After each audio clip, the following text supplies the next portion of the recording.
Les informations, bref, bonsoir.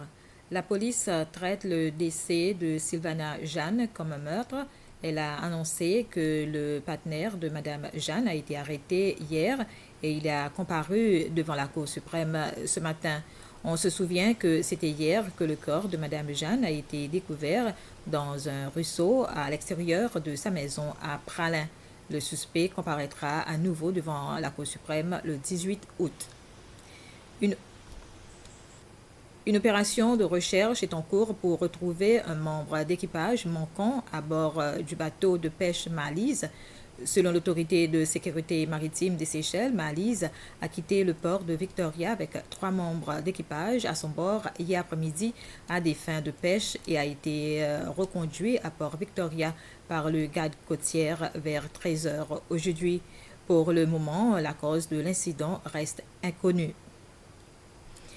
La traité des êtres humains est un crime qui prend plusieurs formes et viole tous les droits fondamentaux d'une personne. Les Seychelles sont engagées de lutter contre ce crime.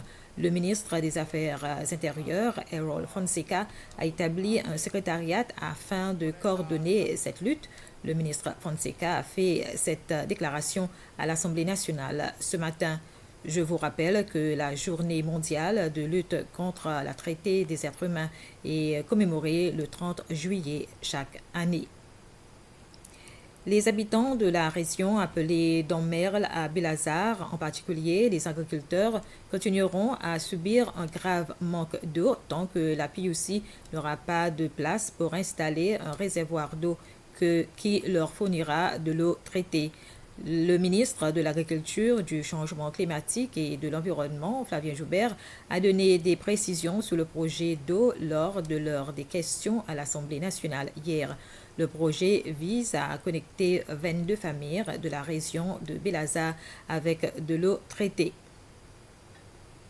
Les enseignants se disent soulagés par l'initiative du ministère de l'Éducation de mettre en place des forums des enseignants au sein des établissements scolaires.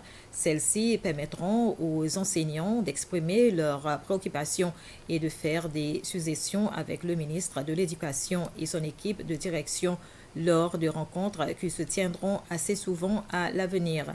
C'est le ministre de l'Éducation lui-même qui a lancé l'initiative. C'était lors d'une cérémonie à l'école de Cascade. Cette initiative de prendre le temps d'écouter la voix des enseignants sera une stratégie directe afin d'établir une bonne relation entre les enseignants et l'équipe de direction au sein du ministère de l'Éducation. Nous souhaiterons aborder les situations réelles qui vont nous permettre d'analyser et de revoir notre politique d'éducatif, de gestion et du développement des enseignants.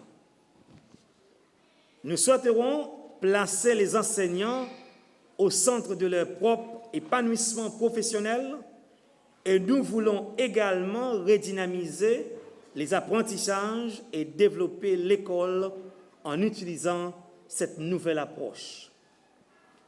Je suis confiant de pouvoir compter sur la population d'enseignants afin d'oser le système éducatif seychelloise. Le département de l'économie bleue lancera une étude pilote pour voir si les scènes qui ont été utilisées pour la capture du thon et qui ont été abandonnées pourraient être recyclées. Philippe Michaud, consultant au ministère de la Pêche, a dit que le département travaille avec ses partenaires pour évaluer la faisabilité de transformer les scènes à thon en d'autres produits et créer différents types d'entreprises.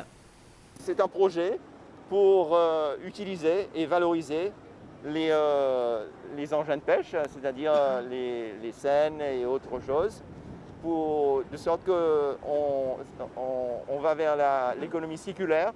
Donc l'engin de pêche, la seine qui n'est plus utilisé, sera utilisé pour d'autres choses, d'autres produits pourront être faits, et donc ça pourrait créer d'autres emplois et encourager des entrepreneurs seychellois pour s'investir dedans. Eh bien, c'était les informations en bref. Merci de votre attention.